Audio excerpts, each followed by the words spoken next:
Hello everyone, welcome to Barca News. It is July 5th, 2025, and UEFA have confirmed that they have indeed fined Barcelona. Also, another Barca Athletic player has left the club. And finally, sources in Italy stating that Inter Milan are eyeing Mark Ter Stegen. We have a lot to discuss, so let's begin.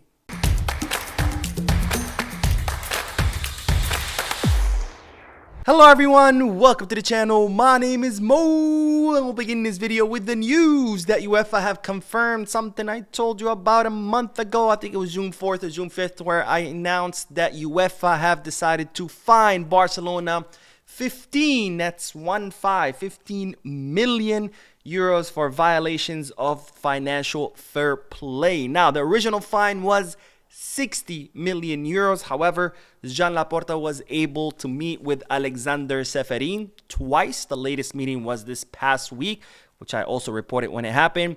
And during this meeting, Laporta was able to negotiate the fine down from 60 million to 15 million. However, Barcelona do have to comply with certain financial fair play requirements for the next 2 years. So for the next 2 seasons, if Barcelona violate any of UEFA's financial fair play rules, the fine would go back up from 15 to 60 million euros. Now, this fine stems from the economic levers where Barcelona sold assets back in 2022, and they counted that money as operational income, something that La Liga does allow did allow Barcelona to do, but under UEFA rules, you're not supposed to do that. That money is not supposed to count as operational income, because of course this is not income that you make every season. For example, ticketing, right, or TV rights. That's money that you make every single season. So that's operational income. When you sell assets, you're only getting that money once. And what Barcelona was supposed to do, they were supposed to prorate that. For example, let's say the TV rights. If they sold them for 10 million euros for 10 years, they were supposed to divide the 10 million by 10 years. So that was 1 million per year versus counting the 10 million all at once. Now, of course, these numbers are only being used for example. These are not the actual numbers.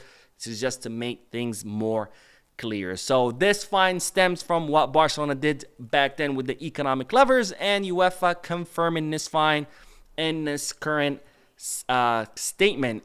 HNK, Hajduk Split, Aston Villa, FC, Chelsea FC, FC Barcelona, and Olympique de Lyon have all reached agreements with the CFCB for a period of 2, 3, or 4 years. The duration of each agreement depends on the club's ability to comply with the regulations within a specific time frame. The club's ultimate goal is to be fully compliant with the football revenue rule by the end of the settlement period, i.e. in the 2006-2007 season for a period of 2 years, in the 2027-28 season for a period of 3 years, in the 2028-2029 season for a period of 4 years. And as I already mentioned, Barcelona have been given a 2-year period, so that means that period ends in the summer of 2027. Any violations from now until then, the fine for Barcelona would go back up to 60 million euros. So let's hope that doesn't happen, because that is a lot of money. I mean, 15 million euros is already a lot of money,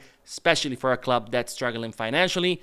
Can you imagine 60? I mean, that will be absolute insanity. And speaking of finances, let's move on to the next bit of news, because Barcelona's vice president, Rafa Yuste, is currently in high demand in Saudi Arabia. Now, it's reported in Saudi Arabia media that Al Nassr, Penaldo's team, is currently looking for a replacement for their CEO, Majid Al-Juman, and they have reportedly eyed Rafa Yuste to be their new CEO, and they're currently trying to convince him to leave Barcelona and join the Saudi club. But that's not it, because it's reported that Al Ahly are also trying to convince Rafa Yuste to join their board, which I, of course, personally don't believe that would happen, or it's highly unlikely, because after all, Rafa Yuste has been with Joan Laporta for a very long time. In fact, he served during Laporta's first presidency from 2005 to 2008, and then from 2008 to 2010, he served as a sporting VP, and well, now he has been the vice president since Joan Laporta got elected for his second term. Not to mention, Rafa Yuste is a very close friend of Laporta. They have business dealings together.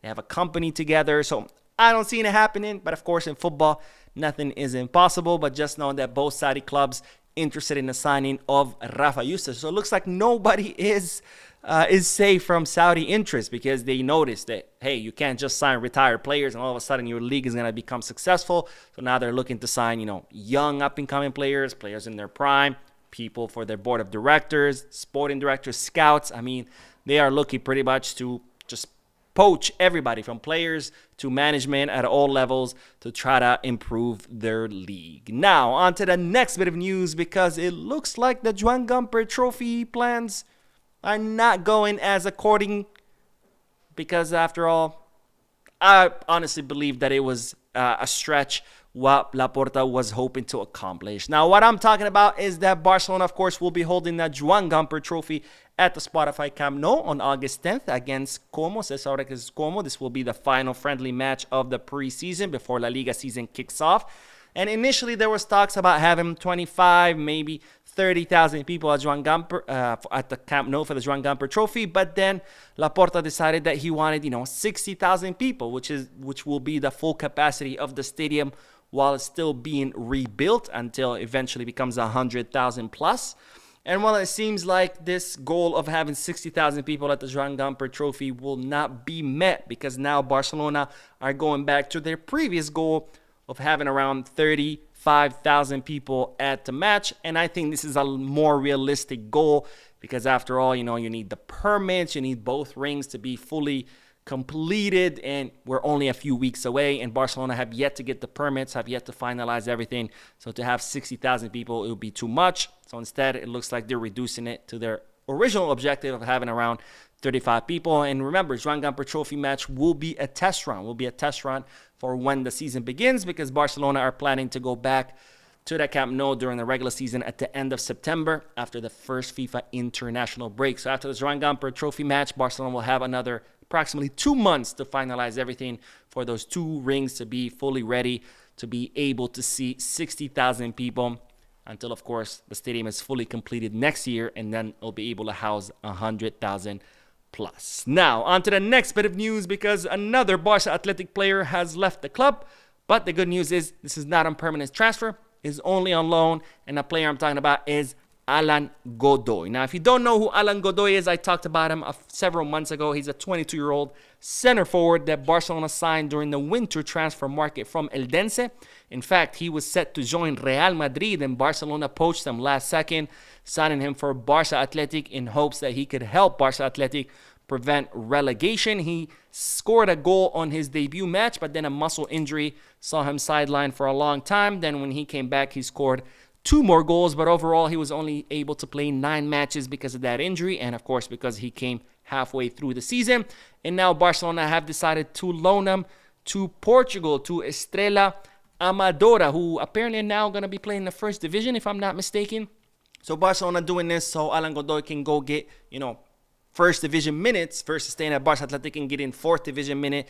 And that way they can see, is this guy someone that can cut it in the first team? Because after all, this guy looked pretty promising when Barcelona signed him. So who knows? Maybe in Portugal he'll, grow, develop, and maybe he can come back next summer ready to be part of the first team under Hansi Flick. And now on to the next bit of news, because Fabrizio Romano has confirmed what I told you yesterday, which is that Pablo Torre has decided to join Mallorca. The agreement has been reached between both clubs and between Mallorca and the player. Pablo Torre will join Mallorca on a permanent transfer in exchange for 5 million euros. Barcelona will retain 50% of any future sales, and they will also reserve a buyback clause. So confirmed, of course, this deal had been reached several weeks ago, but last minute Ajax and Marseille tried to make a push for the player, which put everything on hold. But eventually Pablo Torre went back to his original plan to join Mallorca, where he will be getting first division minutes, first team minutes, where he's going to be, guaranteed pretty much a starting position. And that's exactly what Pablo Torre needs. He needs minutes so he can continue growing, developing. And who knows, maybe in the future he becomes, the superstar that we all hoped him to be. And then Barcelona could activate the buyback clause. Now, the last bit of news is in regards to Ter Stegen, because reports in Italy are stating that Inter Milan are interested in the German goalkeeper since their current goalkeeper Sommer is looking to leave. So it looks like Inter Milan have eyed Ter Stegen. Now, Inter Milan have not made any contact with Barcelona or the goalkeeper yet. This is simply someone that Inter Milan are considering signing, which, of course, as I've said about other clubs that have taken interest in Ter Stegen, this is, of course, good news for Barcelona because for now, Ter Stegen is refusing to leave. But once Deco speaks with the goalkeeper, that could change. And if it does change, you know, it's a lot easier to convince him to leave if he has other options, other good options, because after all, Inter Milan do play the Champions League. They always aspire to win everything in Italy. So this could be a good option for Ter Stegen, and it could, you know, serve to help him convince him to try to leave, right? It's a lot easier to convince someone to leave when he has good options versus saying, hey, we want you to leave, but by the way, nobody's interested in you, or the clubs that are interested in you are crap, right? But anyways, that is all the news for this video. We'll be uploading another video in a few moments, so stay tuned to the channel. Don't forget to hit the like button, subscribe to the channel, drop a comment, and as always, peace, Barca.